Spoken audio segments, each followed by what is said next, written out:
ध्यान से सुनो दर्शकों, मात्र 2 ही दिन में आपके खुद के शरीर से सारी बीमारियां और सारे रोग खत्म हो जाएंगे और आप पहले जैसे ऊर्जावान और ताकतवर महसूस करोगे। लेकिन यह सब 2 दिन में कैसे करना है? एक बार एक महात्मा, जो कि आयुर्वेद के बड़े ही झांता थे, वह अपने शिष्यों को उपदेश दे रहे थे। अब आपको तो पता ही है कि पहले प्राचीन समय में किताबें नहीं हुआ करती थीं। महात्मा अपने सभी शिष्यों को बिना किताबों के ही ज्ञान दिया करते थे और वह ज्ञान आज हमें किताबों में भी नहीं मिलता है। ऐसे में वह महात्मा उन सभी शिष्यों को कह रहे थे कि बच्चों, क्या आप सभी लोगों को पता है कि हम लंबे समय तक स्वस्थ कैसे रह सकते हैं? तो उनके शिष्यों ने कहा कि महात्मा, हमें पता नहीं है, लेकिन आप हमें इसके बारे में विस्तार से बताइए। तब महात्मा ने कहा कि एक छोटा सा नियम है जो हमें अनेकों बीमारियों से दूर रखता है और हम लंबे समय तक जवान रह सकते हैं। जो भी इंसान इस नियम का पालन करता है वह वृद्ध अवस्था में भी युवा दिखाई पड़ता है। उसके चेहरे पर सुंदरता रहती है, उसकी त्वचा में एक चमक रहती है, वह हर समय ऊर्जा से भरपूर रहता है। और जो इंसान इस नियम का पालन नहीं करता है वह भरी जवानी में ही वृद्ध दिखाई देने लगता है। उसके बाल सफेद हो जाते हैं, चेहरे पर झुर्रियां पड़ जाती हैं, त्वचा रूही रूही हो जाती है और वह हमेशा थका थका महसूस करते हैं। इसीलिए आज जो मैं तुम्हें नियम बताने वाला हूं उसे तुम बड़े ही ध्यान से सुनना, क्योंकि यह एक छोटा सा नियम आपके पूरे जीवन को बदल सकता है। तभी एक शिष्य ने कहा कि महात्मा, क्या वह नियम सरल है? क्या उसे हम सभी आसानी से अपना सकते हैं? शिष्य की बात सुनकर महात्मा मुस्कुराए और बोले, हाँ, यह नियम बहुत सरल है और इसे हर इंसान अपना सकता है। तुम भी अपना सकते हो। यह नियम बहुत आसान है, बस तुम्हें इसका ठीक से पालन करना आना चाहिए। तभी वह शिष्य बोला कि महात्मा, लेकिन वह नियम क्या है?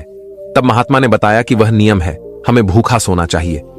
महात्मा की बात सुनकर शिष्य घबरा गया और महात्मा से बोला कि महात्मा जी, आप क्या कह रहे हैं? भूखा सोना है? मुझसे तो इस नियम का पालन नहीं होगा, क्योंकि देखो, मैं तो भूखा नहीं सो सकता हूं। शिष्य की बात सुनकर महात्मा फिर मुस्कुराए और बोले, पहले तुम मेरी पूरी बात तो सुनो। तुम इस पूरे नियम के बारे में तो समझो। मैं तुम्हें यह थोड़ी कह रहा हूं कि तुम सुबह भोजन करो और इसके बाद भोजन ही ना करो और रात को भूखे सोने जाओ। फिर महात्मा ने सभी शिष्यों से कहा, अब आप सभी लोग मेरी बात को ध्यान से सुनो। और फिर महात्मा ने बताना शुरू किया, अब तक आपने अपने जीवन शैली में जो भी बदलाव किए हैं, जिन नियमों का पालन किया है, उन सभी में से जो आज का नियम है वह महत्वपूर्ण है। यह आपको बहुत अधिक लाभ देगा। यह नियम कोई कठिन नियम नहीं है, आप सरलता से इसका पालन कर सकते हैं। इसके लिए सबसे पहले आपको इस बारे में पता होना चाहिए कि हमारे शरीर में एक प्राण शक्ति होती है जो हमारे सभी कार्यों को संपादित करती है। जैसे कि जब हम भोजन करते हैं तो वह प्राण शक्ति हमारे भोजन को पचाने में लग जाती है। हम कोई दिमाग का कार्य कर रहे होते हैं तो उस समय वह प्राण शक्ति उस दिमागी कार्य को ठीक तरीके से संचालित करने में लग जाती है। जब हम दौड़ रहे होते हैं तो दौड़ते समय भी हमारी जो प्राण शक्ति है वह कार्य करती है। वह प्राण शक्ति हमारे शरीर के हर कार्य को संपादित करती है। लेकिन यहां पर एक बात समझने वाली यह है कि प्राण शक्ति केवल एक समय में एक ही कार्य कर सकती है। अगर आप भोजन करते हैं और भोजन करने के तुरंत बाद अगर आप कुछ गहरी सोच में पड़ जाते हैं तो आपके पाचन तंत्र पर इसका प्रभाव पड़ेगा, क्योंकि जो प्राण शक्ति है वह पूरे तरीके से पाचन पर लग ही नहीं पाती है। उसे तो आपने बांट दिया है। प्राण शक्ति का काम था कि जो भोजन आपने खाया है वह उसको पचाए, लेकिन आप तो गहरी सोच में डूब गए और प्राण शक्ति को एक नया काम मिल गया। अगर आप भोजन करने के बाद कोई शारीरिक परिश्रम करना शुरू कर देते हैं या फिर तेज तेज चलना शुरू कर देते हैं तो यह भी ठीक नहीं है, क्योंकि प्राण शक्ति जो पूरी तरह से पाचन पर लगती थी वह अब आपके तेज चलने पर खर्च हो रही है। इसीलिए आपको भोजन करने के बाद बहुत तेज नहीं चलना है, नहीं तो आपकी प्राण शक्ति आपके तेज चलने की तरफ आकर्षित हो जाएगी। इसीलिए आपको भोजन करने के बाद धीरे धीरे ही टहलना है। इसके बाद महात्मा ने उन शिष्यों को कहा कि यह तो तुम्हें समझ में आ गया होगा कि प्राण शक्ति एक समय में एक ही कार्य कर सकती है, लेकिन जब आप देर रात में भोजन करते हैं, देर से आप खाना खाते हैं, तो पता है क्या होता है? इससे हमारे शरीर पर 3 प्रभाव पड़ते हैं। अब आप सभी इन 3 प्रभावों को ठीक से समझो। पहला प्रभाव जो हमारे शरीर पर पड़ता है वह यह है कि जो आपकी जठराग्नि होती है वह सूर्य के साथ काम करती है, यानी कि जैसे जैसे सूर्य का उदय होता है तो आपकी जो पाचन अग्नि है वह बढ़नी शुरू हो जाती है। दोपहर में वह बढ़ जाती है और संध्या काल में वह थोड़ी मंद पड़ जाती है। इसीलिए संध्या काल में हल्का भोजन करें और ठीक रहता है। और आपको यह भी ध्यान रखना होता है कि आपको शाम का भोजन सूर्य अस्त होने से पहले ही कर लेना है। अगर सूर्य अस्त हो गया तो आपकी जो जठराग्नि है वह बिल्कुल कम हो जाएगी, और उस मंद जठराग्नि में जब आप भोजन करते हैं तो वह भोजन ठीक से नहीं पचता है। अगर आपने सात्विक भोजन भी किया होगा तो वह भी नहीं पचता है, क्योंकि उस समय जठराग्नि मंद थी, इसीलिए भोजन ठीक से नहीं पचता है और वह शरीर में लंबे समय तक पड़ा रहता है, ज्यादा समय तक रुका रहता है। इसी वजह से वहां पर सड़न पैदा होने लगती है, और वही सड़न हमारे लिए विषाद का कारण बनती है, आपके शरीर के लिए हानिकारक होती है। इसीलिए आपको समझना है कि आप अगर सूर्य अस्त होने से पहले भोजन करते हैं तो जठराग्नि ठीक रहती है और भोजन ठीक से पचता है। दूसरा प्रभाव जो आपके शरीर पर पड़ता है वह यह है कि रात्रि के समय जो आपकी प्राण शक्ति है वह हीलिंग में लगनी चाहिए, यानी कि शरीर में जो मरम्मत होनी है, शरीर में जो टूट फूट होती है, उसकी मरम्मत में वह प्राण शक्ति लगनी चाहिए। लेकिन अक्सर लोग क्या करते हैं, भोजन करते हैं और सो जाते हैं, जो कि बहुत गलत है, क्योंकि मैंने आपको पहले बताया कि प्राण शक्ति एक समय में एक ही कार्य करती है, लेकिन जब आप खाना खाकर तुरंत सो जाते हैं तो आपकी यह प्राण शक्ति पूरी तरह भोजन को पचाने में लगी रहती है, और इस वजह से वह हीलिंग का कार्य जो है वह नहीं कर पाती है, शरीर की मरम्मत नहीं कर पाती है। और जब वह प्रक्रिया निरंतर चलती रहती है, यानी कि आप खाते हैं और सो जाते हैं, तो फिर बहुत सारी बीमारियां शुरू होने लग जाती हैं, क्योंकि आपके शरीर की मरम्मत हो नहीं पाती है, आपकी प्राण शक्ति ठीक से अपना कार्य नहीं कर पाती है, वह हीलिंग की मरम्मत का कार्य नहीं कर पाती है, और इसी वजह से अनेक बीमारियां पैदा हो जाती हैं। तीसरा प्रभाव जो हमारे शरीर पर पड़ता है वह यह है कि जब आप भोजन करने के तुरंत बाद सोने चले जाते हैं तो आपका दिमाग कहता है कि मुझे तो नींद चाहिए, और आपका शरीर भी यही कहता है कि मुझे तो नींद चाहिए।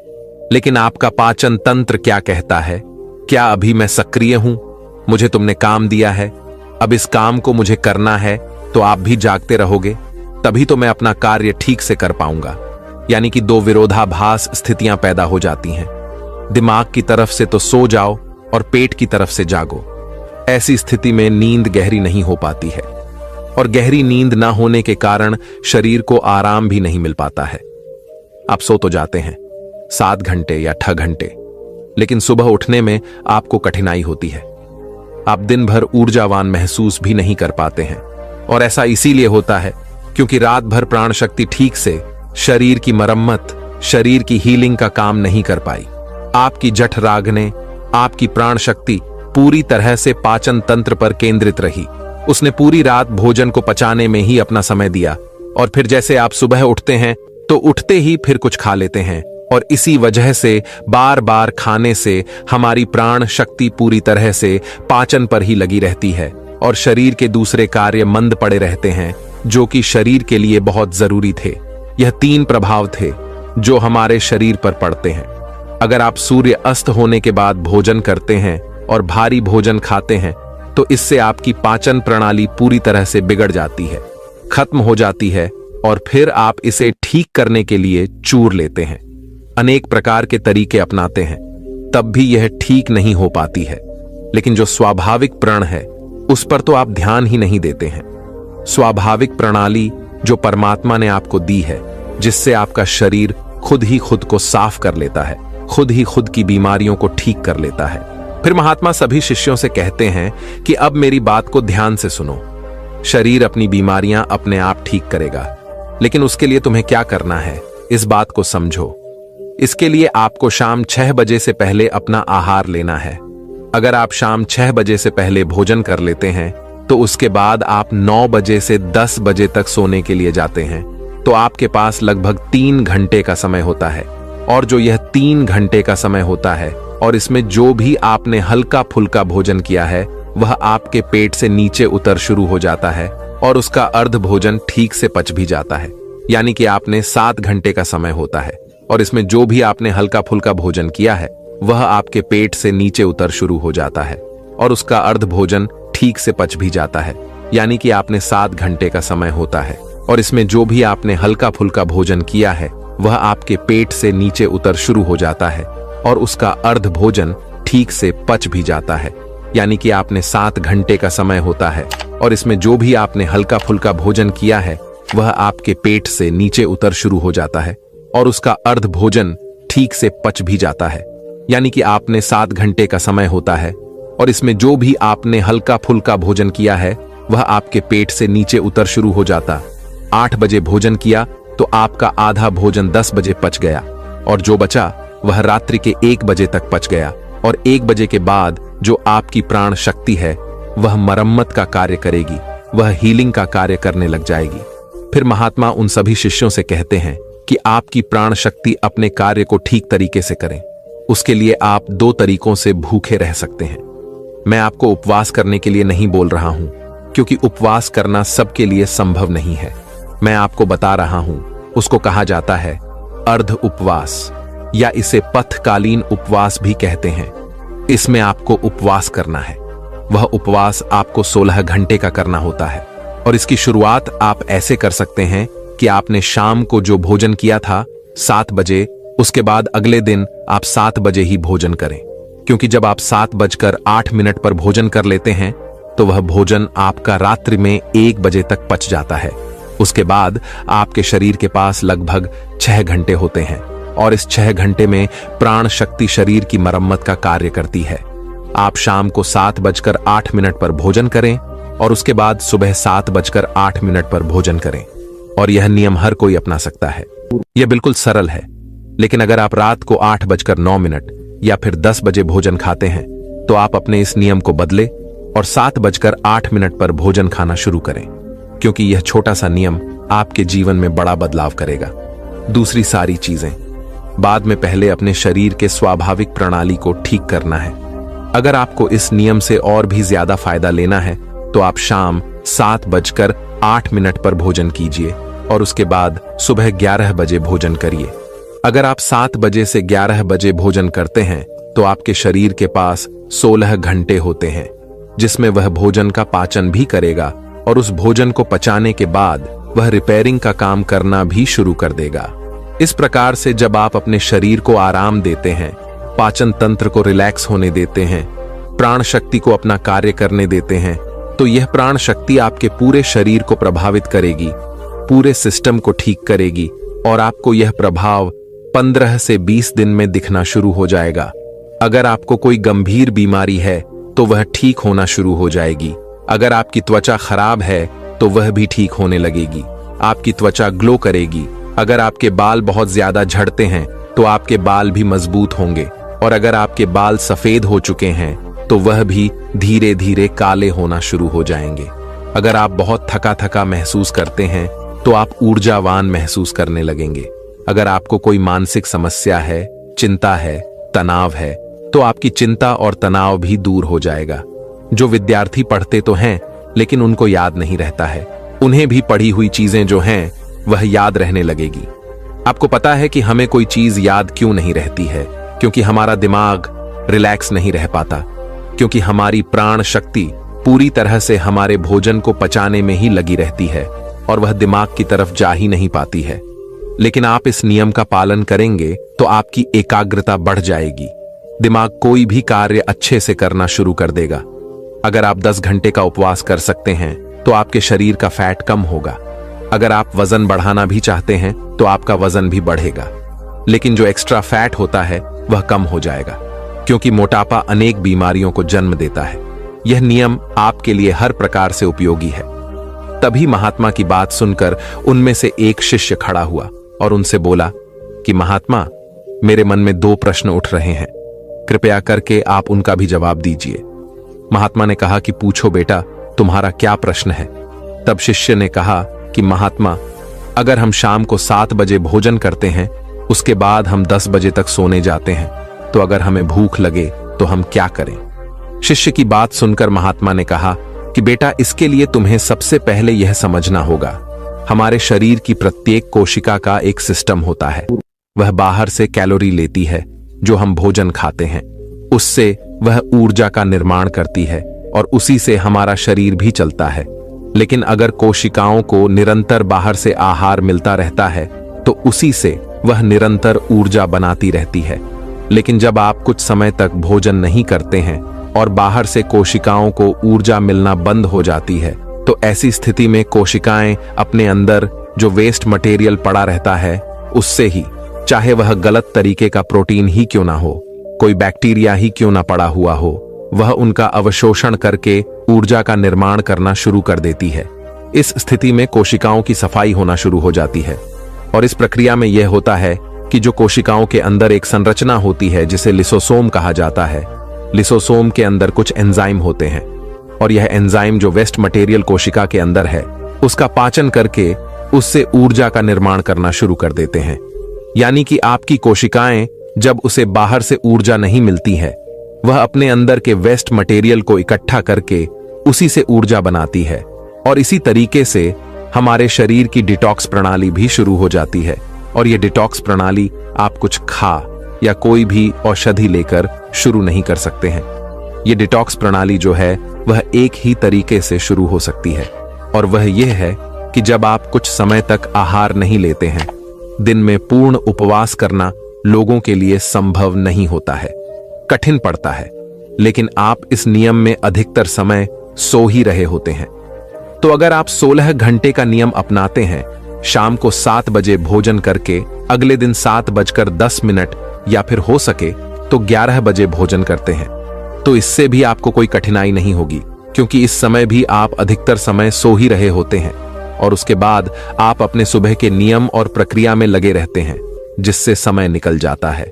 आपको भूख का एहसास नहीं होता है। फिर महात्मा ने शिष्य से कहा कि बेटा, अगर आपको 7 बजे खाना खाने के बाद भी भूख लगती है तो आप उस समय नारियल पानी ले सकते हैं, क्योंकि यह आपकी डिटॉक्स प्रणाली में कोई बाधा नहीं बनता है। इसके साथ आप एक कार्य कर सकते हैं जिससे कि आपकी भूख पर प्रभाव भी पड़ेगा और जो आपकी डिटॉक्स प्रणाली है वह भी बेहतर होगी। दोस्तों, जब हमारा मस्तिष्क अच्छे तरीके से काम करता है तो ही हम अच्छा सोच पाते हैं और जीवन में अच्छे अच्छे बदलाव भी ला पाते हैं। और जीवन में अगर आपको बड़े फैसले लेने हैं, मुश्किल हालातों से निपटना होता है, तो हमें मानसिक रूप से मजबूत होना बहुत ज्यादा जरूरी होता है। जरूरी नहीं कि आपकी जिंदगी में हर पल अच्छा ही होता रहे और आप तभी खुश रहे। कभी कभी आपकी जिंदगी में ऐसे वक्त भी आएंगे जहां पर आपको भारी मुसीबतों का सामना भी करना पड़ सकता है। ऐसे में कई बार होता है कि इंसान मुसीबतों का सामना करते करते, अपने मुश्किल हालातों से लड़ते लड़ते अपने जीवन से हारने लगता है। लेकिन वहीं पर जो इंसान मानसिक रूप से मजबूत होते हैं, वह इन मुश्किल हालातों से अपने कठिन समय से बाहर जरूर निकल आते हैं। एक बार एक बौद्ध महात्मा आश्रम में अपने शिष्यों को दिमाग के ऊपर कुछ प्रवचन दे रहे थे। महात्मा कह रहे थे कि इंसान के मस्तिष्क के विचार कभी अच्छे होते हैं तो कभी बुरे होते हैं।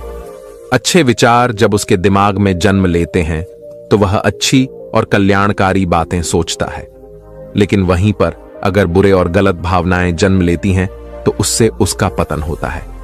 तभी उन्हीं में से एक राजवंत नाम का शिष्य खड़ा होता है और महात्मा से पूछता है कि महात्मा वर, क्या कुछ ऐसा तरीका आप बता सकते हैं जिससे कि हम अपने मस्तिष्क को मजबूत और ताकतवर बना सकते हैं, खुद को मानसिक रूप से मजबूत बना सके।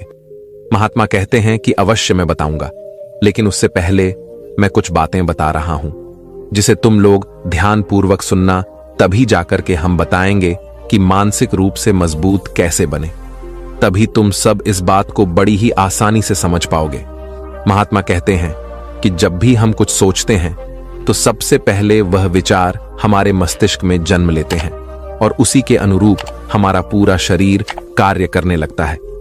मान लो कि आप कुछ दुख भरी बातें सोचते हैं तो आप बिल्कुल शिथिल होते चले जाते हैं, आपके शरीर की ऊर्जा कम होने लगती है।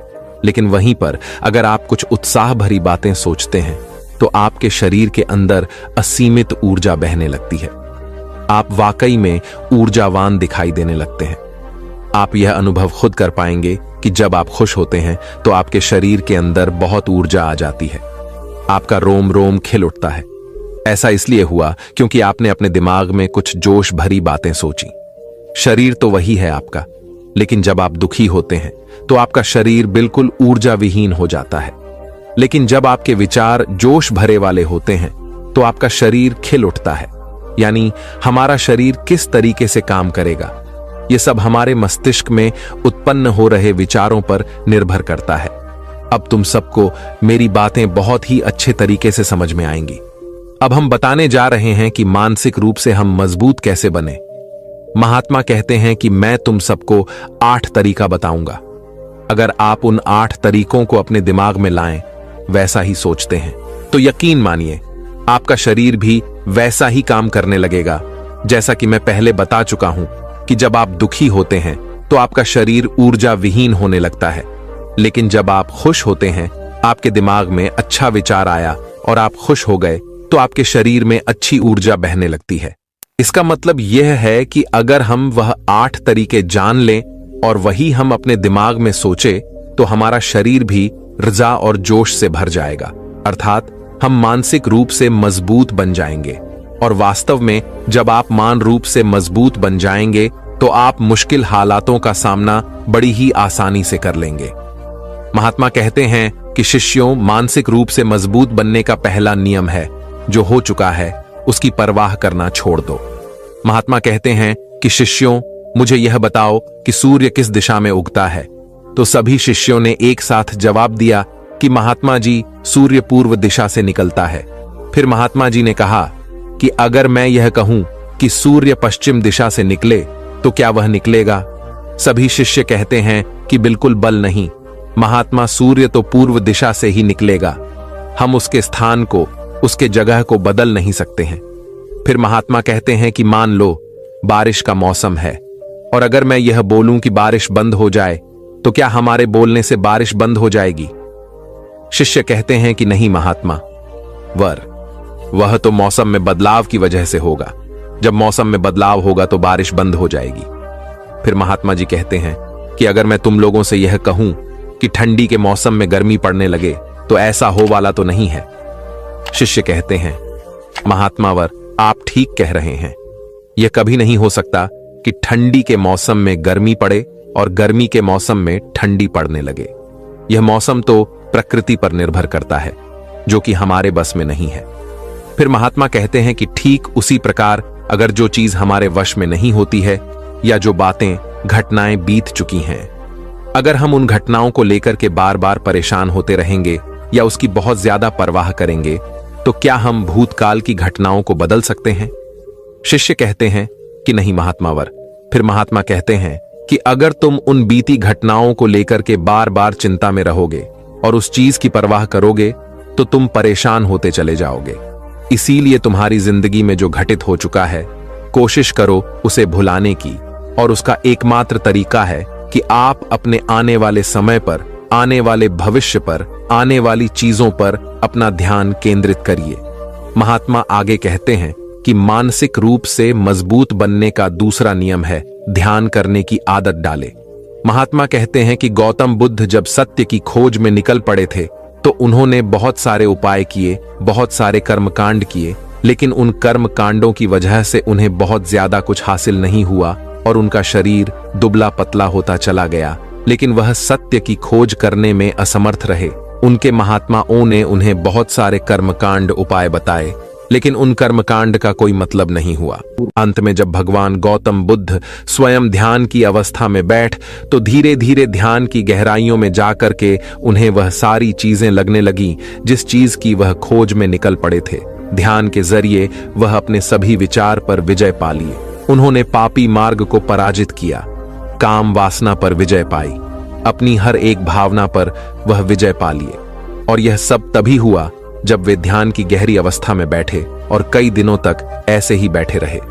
ध्यान करने से हमारा मन और मस्तिष्क बहुत ही शांत हो जाता है। जैसे कि अगर हम किसी वस्तु पर या किसी के बारे में या किसी चीज के बारे में जब विचार करते हैं तो हमारा पूरा ध्यान उसी पर केंद्रित रहता है। हमारा दिमाग ज्यादा इधर उधर भागता नहीं है। और हम चीजों को बहुत ही अच्छे तरीके से समझ पाते हैं। ध्यान ही एक ऐसा तरीका है जो आपको हर तरीके से आपके दिमाग को मजबूत बनाता है।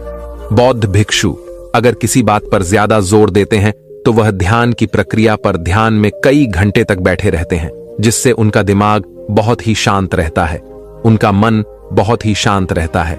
और जिसका मन शांत रहता है वही किसी भी चीज पर अच्छी तरीके से विचार कर सकता है, अर्थात वह मन और मन मस्तिष्क दोनों से मजबूत होता चला जाता है। ध्यान करने से आपकी सारी वासनाएं आपके नियंत्रण में रहेंगी। आप अपनी इच्छा अनुसार अपनी वासना को अपने वश में किए रहेंगे। महात्मा आगे कहते हैं कि मानसिक रूप से मजबूत बनने का तीसरा नियम है, बहुत ज्यादा किसी से उम्मीद मत रखना। महात्मा ने कहा कि तुम सब अपनी मर्जी से जन्म लिए हो, अपनी मर्जी से ही गर्भ का चुनाव किए हो, लेकिन इंसान जन्म लेने के बाद वह यह सब भूल जाता है कि उसे क्या करना क्या नहीं, वह किस लिए जन्म लिया था। और जन्म लेने के बाद वह तमाम तरह की वासनाओं से ग्रसित हो जाता है। इस संसार की मोह माया में वह बहुत ज्यादा परेशान हो जाता है। वह खुद को जान ही नहीं पाता, वह खुद को भूल जाता है। और यही वजह रहती है कि वह तरह तरह के लोगों से अपनी बहुत ज्यादा उम्मीदें लगा बैठता है। उम्मीदें दुख कारण बनती हैं। जिस भी इंसान वस्तु से आपकी उम्मीदें ज्यादा बढ़ जाएंगी, आने वाले समय में सबसे ज्यादा दुख आपको उसी से मिलने वाला है, क्योंकि उम्मीद जहां होती है दुख भी वहीं पर होता है। क्योंकि आप किसी से बहुत ज्यादा उम्मीद लगा लिए और वह इंसान आपकी उम्मीदों पर खरा नहीं होता रहा, तो सबसे ज्यादा दुख आपको उसी से होने वाला है। क्योंकि जब उम्मीद टूटती है तो दुख बहुत ज्यादा होता है। इसलिए इस भौतिक जीवन में बहुत ज्यादा उम्मीद और बहुत ज्यादा मोह किसी भी इंसान से मत करना। तभी एक शिष्य उठ खड़ा होता है और कहता है कि हे महात्मा वर, हम बिना उम्मीद से, बिना आशा से कैसे जी सकते हैं। हम सबके मन में रहता है कि मुझे यह चीज करनी है, मुझे वह चीज करनी है, मुझे जीवन में ऊंचाइयों को हासिल करना है। बिना उम्मीद के तो हम लोग जीवन में आगे बढ़ ही नहीं सकते। महात्मा ने कहा कि कुछ पाने की लालसा, कुछ बड़ा बनने की लालसा जीवन में जरूर आपको ऊंचाइयों तक ले जाएगी। कुछ बड़ा बनने के लिए लालसा खुद से होती है, ना कि किसी इंसान वस्तु विशेष से। मैं यहां पर लोगों के बारे में बात कर रहा हूं कि अगर तुम यह सोचो कि मेरा दोस्त मेरे साथ हमेशा खड़ा रहेगा या मेरे लिए मेरे साथ हमेशा खड़ा रहेगा, या आप जो सोचे वह सामने वाला इंसान आपके लिए वैसा करे, तो ये सभी चीजें बहुत ज्यादा उम्मीद और मोह को बढ़ावा देती हैं। बहुत ज्यादा उम्मीद किसी से मत रखना। खुद से उम्मीद रखोगे तो दुख बहुत ज्यादा नहीं होगा, लेकिन अगर दूसरों से उम्मीद रखोगे और वह उम्मीद पूरी नहीं हुई तो दुख बहुत ज्यादा होगा। कई बार होता है कि माता पिता जो अपने जीवन में हासिल नहीं कर पाए, वह चाहते हैं कि वह चीज उनके बच्चे हासिल करें। वह सारा भार अपने बच्चों पर ला देते हैं। बच्चे उनके हिसाब से चले, वह उनकी उम्मीदों को पूरा करें।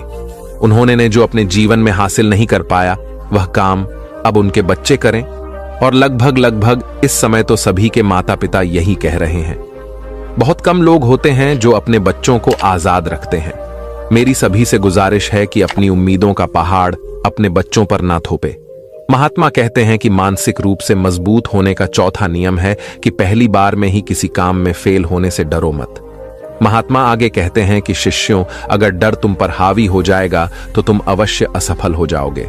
अपनी जिंदगी में वह इंसान सबसे ज्यादा असफल होता है जिसे अपने लक्ष्य को पाने का डर रहता है। अगर डर तुम्हारी जिंदगी में बढ़ गया तो तुम्हें वह असफलता की तरफ जरूर ले जाएगा, क्योंकि डर तुम्हारे आत्मबल को, तुम्हारे आत्मविश्वास को डगमगा देगा, कमजोर कर देगा। और तुम्हारा आत्मबल, तुम्हारा आत्मविश्वास कमजोर हो जाएगा तो तुम निश्चित ही अपने लक्ष्य को पाने में असमर्थ महसूस करोगे, और यही असमर्थता तुम्हें असफलता की तरफ ले जाएगी।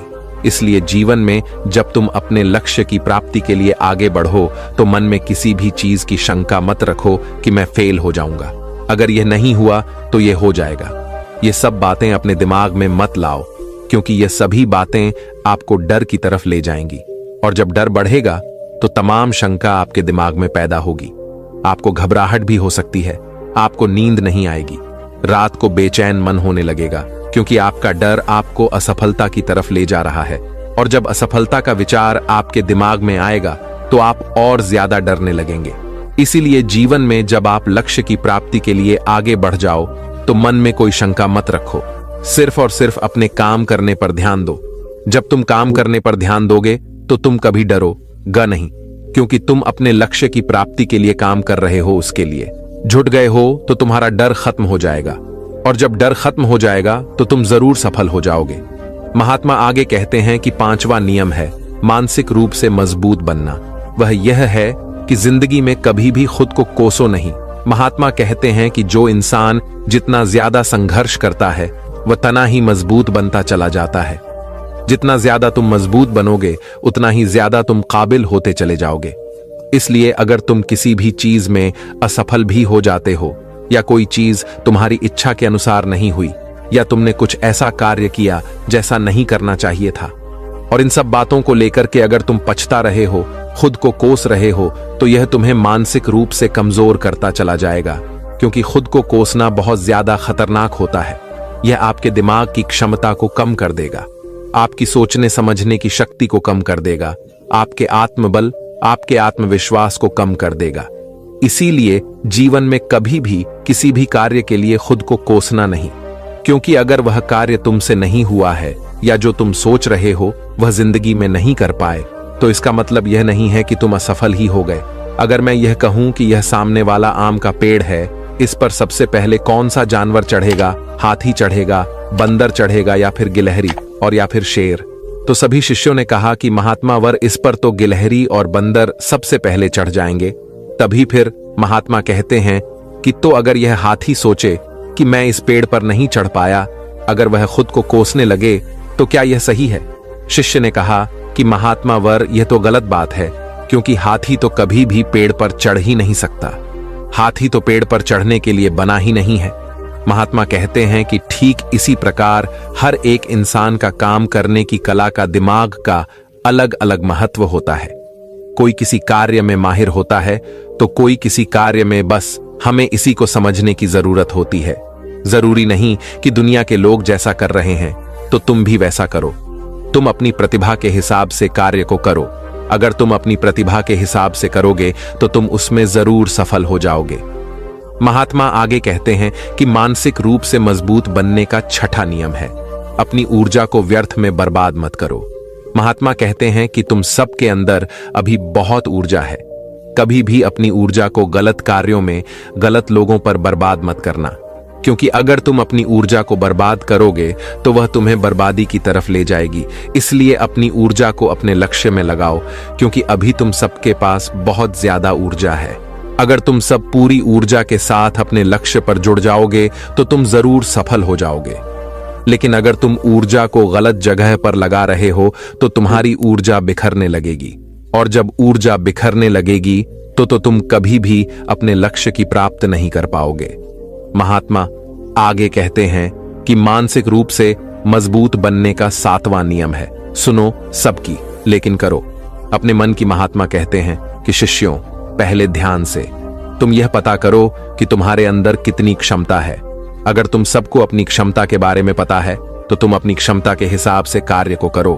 भले लाखों लोग तुमसे यह बोले कि तुम इस कार्य को नहीं कर सकते हो, उस कार्य को नहीं कर सकते हो, तो तुम कभी भी उन पर भरोसा नहीं करना या उनके हिसाब से मत चलना, क्योंकि शरीर तुम्हारा अपना है। तुम्हें खुद के बारे में सबसे ज्यादा तुम ही जान पाओगे। कोई दूसरा तुम्हारे बारे में तुमसे ज्यादा नहीं जान पाएगा। तुम सबको अपने अपने बारे में पता होगा, अपनी अपनी क्षमता के बारे में पता होगा कि तुम इस कार्य को या किसी भी कार्य को कैसे कर सकते हो। कोई किसी कार्य को बहुत जल्दी कर सकता है तो कोई थोड़ा समय लगा सकता है। ये सब बातें तुम सबको खुद के बारे में सबसे ज्यादा तुम ही को ही पता होगी। इस तुम्हारे अंदर जो क्षमता है, अपनी क्षमता के हिसाब से ही अपने कार्य का चुनाव करो। और जब तुम अपनी क्षमता के हिसाब से कार्य को करोगे, खुद के अंदर की आवाज को सुनोगे, तो तुम जीवन में जरूर आगे जाओगे। कई बार होता है कि लोग खुद की क्षमता को पहचानते ही नहीं। जैसा दूसरे लोग कह रहे हैं वह वैसा ही करने लगते हैं और अपनी जिंदगी का ढेर सारा समय यूं ही बर्बाद कर देते हैं।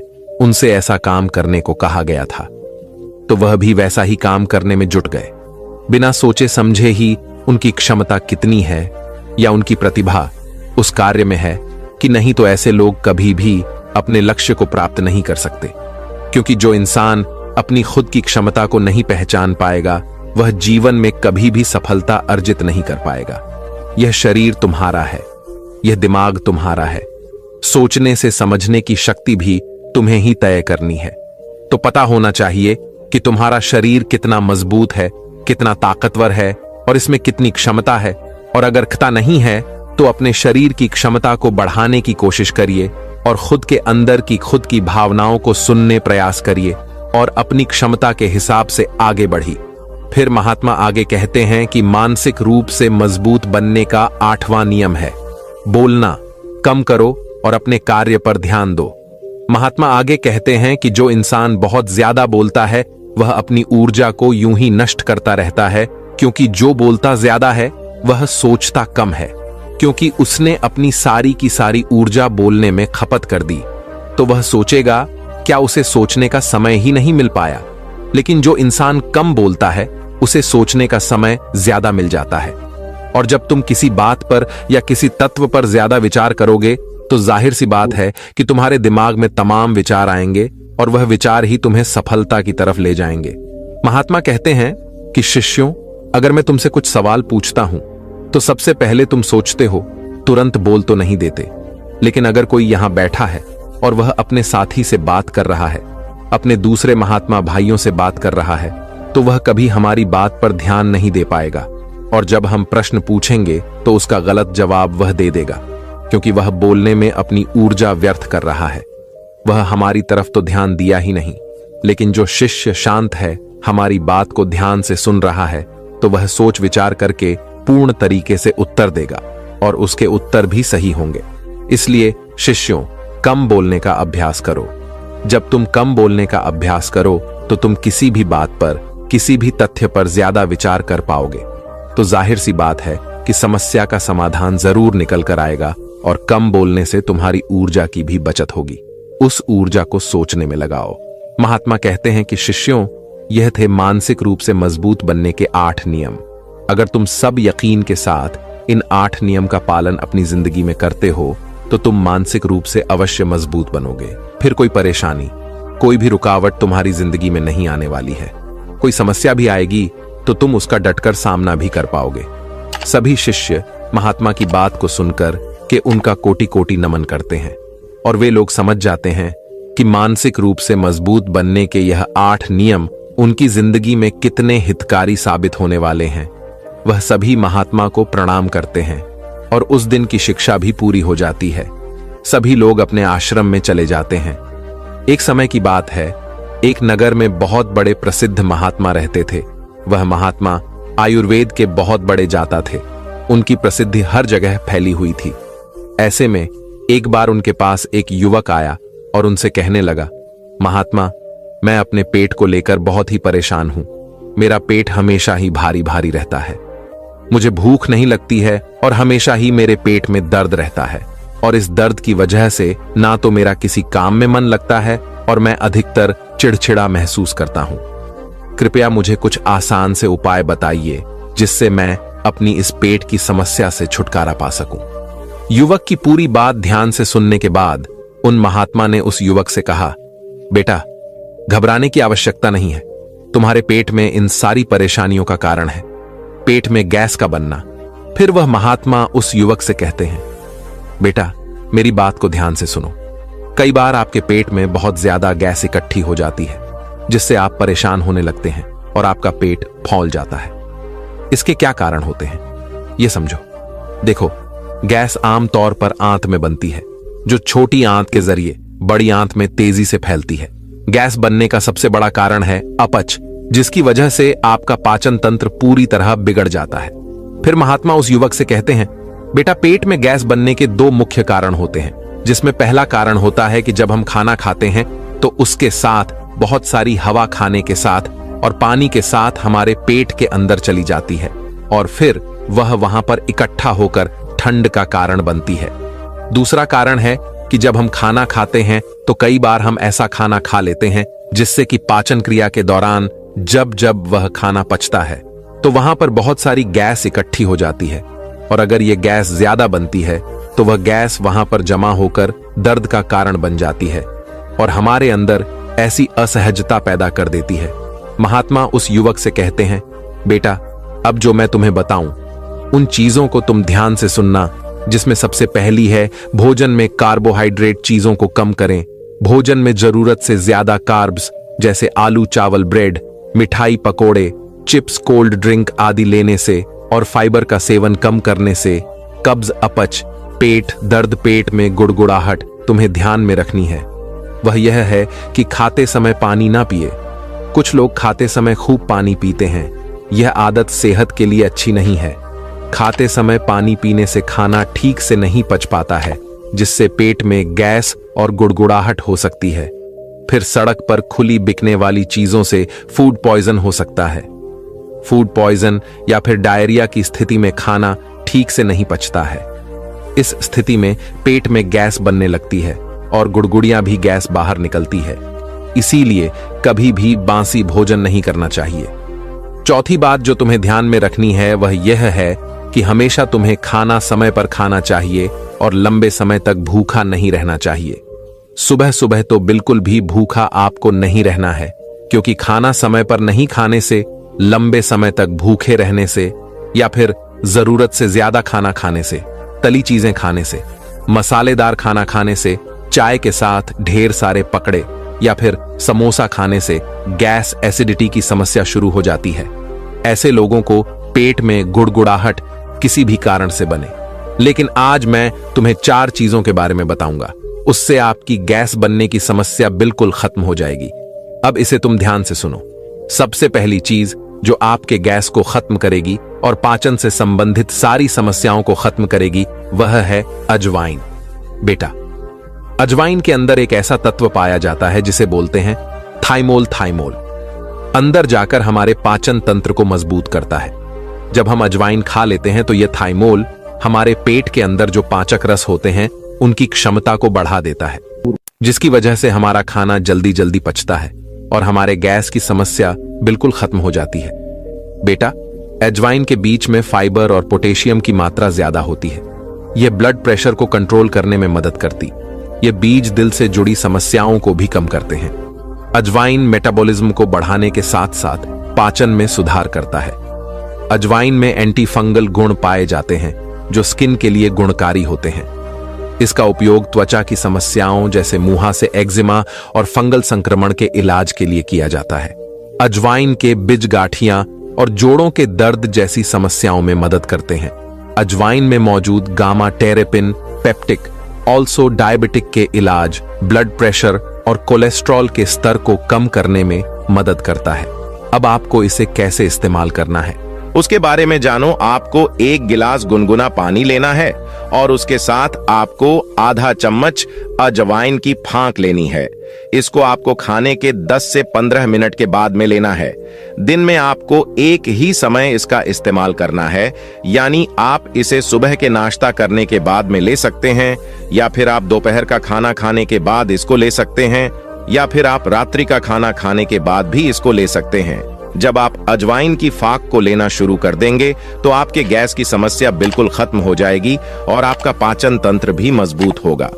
फिर महात्मा उस युवक से कहते हैं कि बेटा, दूसरी चीज जो आपको इस्तेमाल करनी है वह है जीरा। जीरा बहुत ही अच्छी चीज है। जीरे के अंदर बहुत सारे प्राकृतिक तेल पाए जाते हैं जो कि हमारे पाचन तंत्र को सुधारते हैं, मजबूत करते हैं और गैस की समस्याओं से हमें छुटकारा दिलाते हैं। इसीलिए आपको जीरे का पानी इस्तेमाल करना है। यह आपके शरीर को अंदर से साफ करता है। जब आप इसका सेवन करते हैं तो यह शरीर में मौजूद हानिकारक कण, गंदगी और बैक्टीरिया को साफ करता है। यह आपके रक्त को शुद्ध करने में मदद भी करता है। इसके अलावा यह आपकी इम्यूनिटी को मजबूत करता है। यह पेट के लिए भी बहुत लाभकारी होता है। जिन लोगों का पाचन कमजोर है और पेट संबंधित समस्याएं जैसे पेट में गैस, अपच, कब्ज, ब्लोटिंग आदि से परेशान रहते हैं, उनके लिए जीरे का पानी बहुत ही लाभकारी होता है। साथ ही अगर आप भोजन के 15 मिनट के बाद इसका इस्तेमाल करते हैं तो यह भोजन के बेहतर पाचन में भी मदद करता है और पेट को स्वस्थ रखता है। इसके सेवन से सिर्फ आपके पाचन में ही सुधार नहीं होता है, बल्कि मेटाबॉलिज्म में भी सुधार होता है, जिससे आप तेजी से कैलोरी बर्न कर पाते हैं। यह शरीर में जमा चर्बी को कम करने में भी मदद करता है और आपकी वेट लॉस जर्नी में तेजी लाता है। इसके अलावा शरीर में टॉक्सिन्स को बाहर और रक्त को शुद्ध कर त्वचा संबंधित कई समस्याओं को दूर करने में मदद करता है। इससे कील, मुहासे और एलर्जी आदि से छुटकारा मिलता है, साथ ही त्वचा में निखार भी आता है। फिर महात्मा उस युवक से कहते हैं, बेटा, इसको बनाने के लिए आपको 1 गिलास में पानी लेना है और उसके अंदर आपको 1 छोटी चम्मच जीरे की डाल देनी है। इसके बाद में आप इसको आग पर रखिए और इसे उबलने दीजिए। आप इसे करीबन 5 से 7 मिनट के लिए उबालें।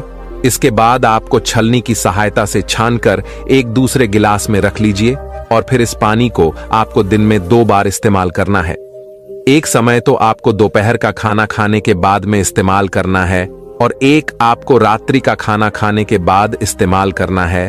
आपको इस पानी को खाना खाने के 10 मिनट के बाद में ही इस्तेमाल करना है।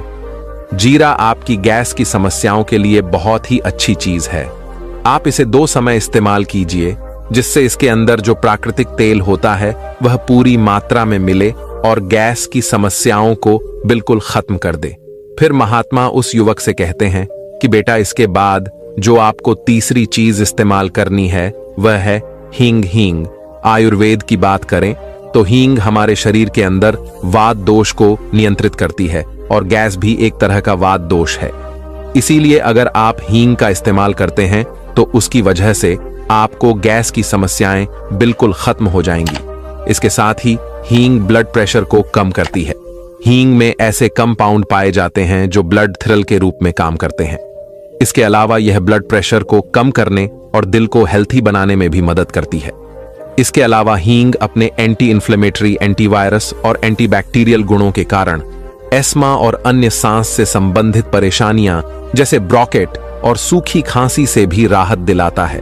इसके अलावा हींग पीरियड्स के दौरान होने वाले दर्द से भी राहत दिलाने में मदद करता है, क्योंकि इसमें नेचुरल ब्लड थिंकिंग कंपाउंड पाए जाते हैं।